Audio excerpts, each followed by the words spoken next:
여러분 안녕하세요. 오늘은 기해일주를 준비했는데요. 기해일주는 재성과 간성이 걸록과 장생에 반듯하게 놓여 있어서 좋은 일주라고 볼 수 있는데 어떤 특성들이 있는지 살펴보도록 하겠습니다. 공부하기에 앞서서 일주로는 일주만을 설명하는 내용이라서 사주 전체 형국에 따라서 달라질 수 있습니다.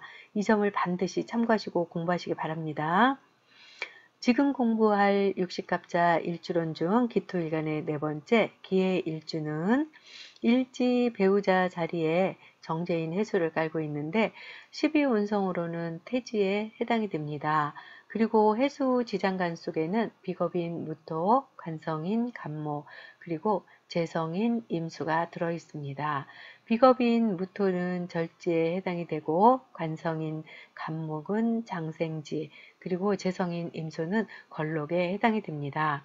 기토는 앞에서 다루었듯이 땅이나 논, 밭, 야산, 그리고 하늘에 떠 있는 구름으로도 봅니다. 구름이 가만히 있지 않고 여기저기 떠도는 것처럼 기토는 여기저기 돌아다니는 역마의 기운이 아주 강합니다.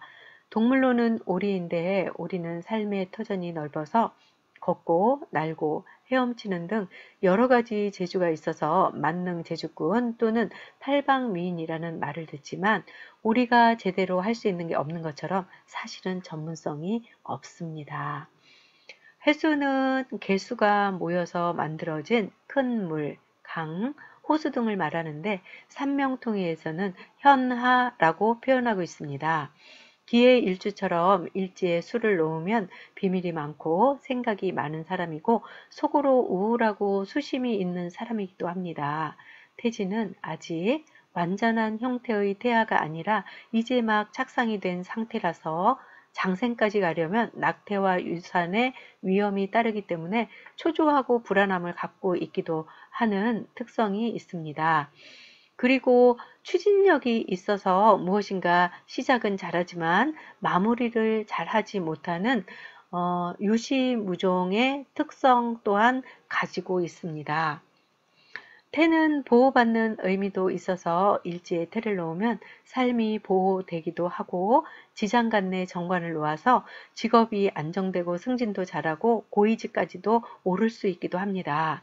기해일주는 기토라는 작은 흙이 큰 물에 쓸려 내려간 형국입니다. 이런 모습은 위에 물이 꽉 찬 형국으로 위장 장애가 있을 수 있고 위가 약해서 입에서 냄새가 나는 구취가 있을 수 있습니다.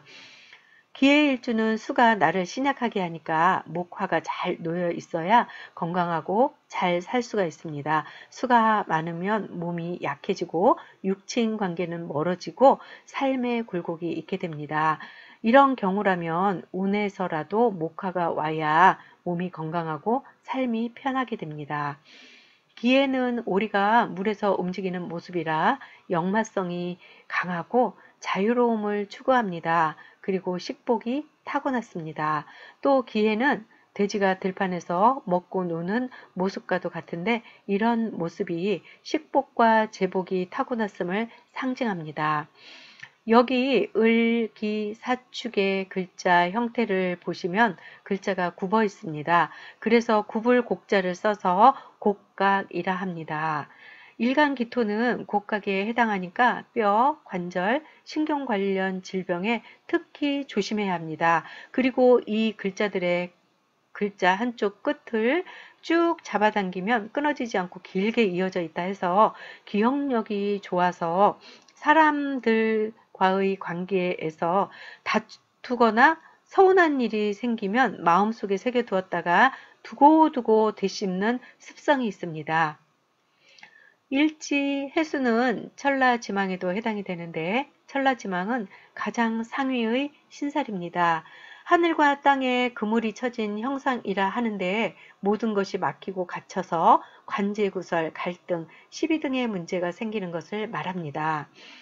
일지에 술의 진사를 놓은 사람들은 반드시 술의 진사가 겹치는 운에 변화, 변동, 문제 등이 생길 수 있습니다. 이런 시기에는 창업을 한다든가 하는 무엇인가를 시작하지 말고 동거래도 해서는 안 되고 수성해야 합니다.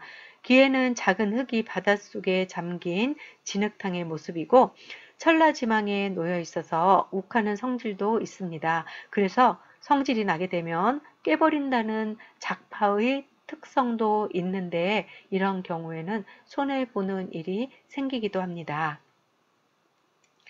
지장간을 한번 살펴보겠습니다.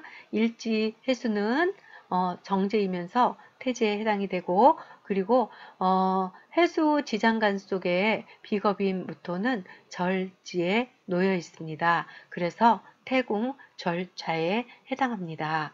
태절에 놓이면 형제와 절연해서 그러니까 인연을 끊어서 왕래가 없거나 아니면 일찍 세상을 떠났거나 멀리 떨어져 지내니까 형제의 덕을 논하기 어려운 관계일 것입니다. 겁재가 있으면 재물 욕심이 많아서 형제끼리 유산을 놓고 다툴 수도 있고 그리고 겁재가 절에 놓이게 되면 자수성가합니다. 그러나 사기로 인해서 한 번은 재물을 크게 날릴 수도 있으니까 아주 조심해야 합니다. 그리고 겁재가 있는 경우는 동업을 하게 되면 백전백패하니까 동업은 절대 해서는 안 됩니다. 지장간 속에 관성인 간목을 살펴보면 12운성으로 장생에 해당이 됩니다. 일지가 태지에 있고 그리고 지장간 속에 간목이 장생에 놓여 있으니 태궁 생좌에 해당이 됩니다. 정관이 장생에 놓이면 공직이나 또 그와 같은 좋은 직장을 갖게 되기도 하고 배우자 자리가 생지에 놓인다면 배우자 덕이 있습니다. 기해일주처럼 천간지지가 안명합을 하는 경우의 특성은 귀가 얇다는 이박이라서 남의 말에 잘 흔들리는 부하내동을 잘하고 다정다감한데 집착이 강해서 배우자를 의심하는 부정망상의 증상으로 나타나기도 합니다. 여명의 경우는 정관이 생에 놓이면 남들 보기에 반듯하고 점잖고 괜찮은 직업을 가진 배우자를 만납니다. 남명의 경우는 자식은 착하고 공부 잘할 것입니다. 지장간 속의 재성인 임수는 걸록에 해당이 되니 태궁 록자에 해당됩니다. 정제가 걸록이면 반듯한 재물을 취하려는 월급쟁이인 경우가 많고 지장간 안에서 재생관 하니까 돈을 추구하는 사람이라서 직장 생활을 하면서 돈 욕심에 뇌물수수 같은 문제가 생겨서 곤란을 겪을 수도 있습니다.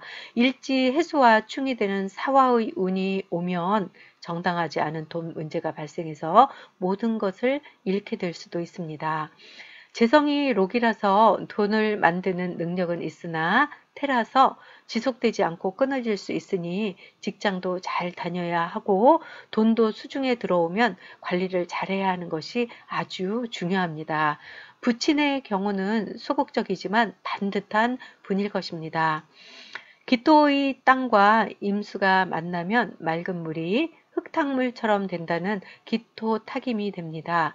사조의 전체 형국을 잘 살펴야 하겠지만 이런 경우 구설이나 재물 손실이 따르게 될 수도 있습니다.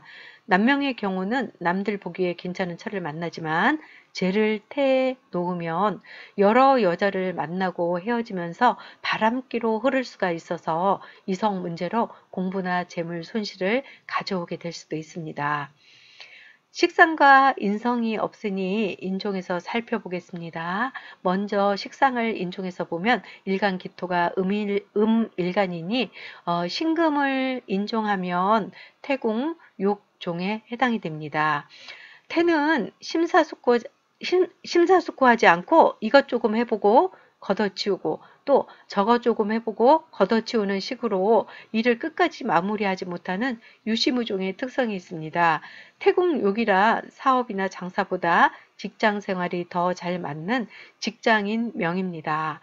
그리고 식신상관은 말하는 것인데 경금, 신금이 칼과도 같습니다. 말이 칼과도 같다는 것은 남에게 상처 주는 말을 잘한다는 것인데 이런 말 한마디로 그동안 쌓아온 것을 모두 잃게 될 수도 있습니다.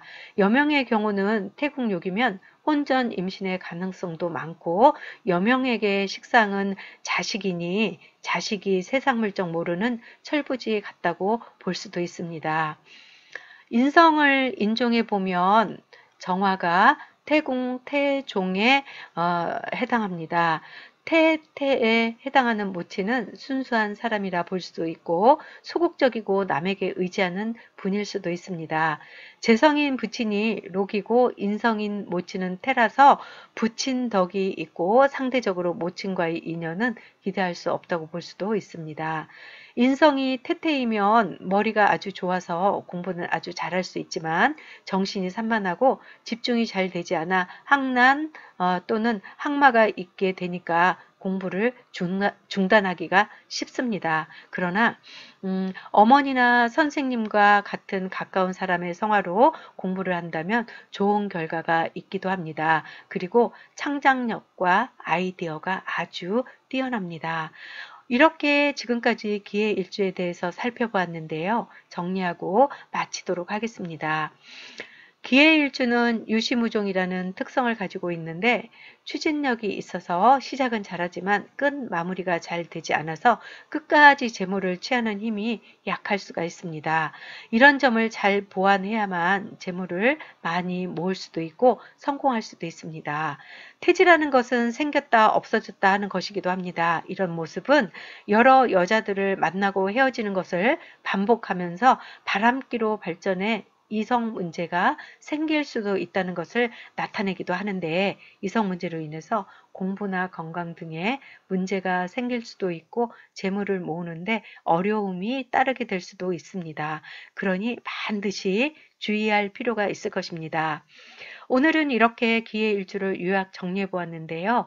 기회일주를 이해하는 데 도움이 되었으면 합니다. 여러분 계속 말씀드리는데요. 일주만으로 사주풀이를 하려고 한다면 큰 오류를 범할 수 있는데 사주팔자 내에 있는 한 글자 한 글자 모두 중요하니까 사주 전체의 형국을 잘 살펴서 판단해야 합니다. 이것으로 마치겠습니다. 영상이 도움이 되셨다면 구독과 좋아요 부탁드립니다. 더 열심히 영상을 준비하는 것으로 보답드리겠습니다. 감사합니다. 기쁨으로만 가득한 하루하루 되십시오.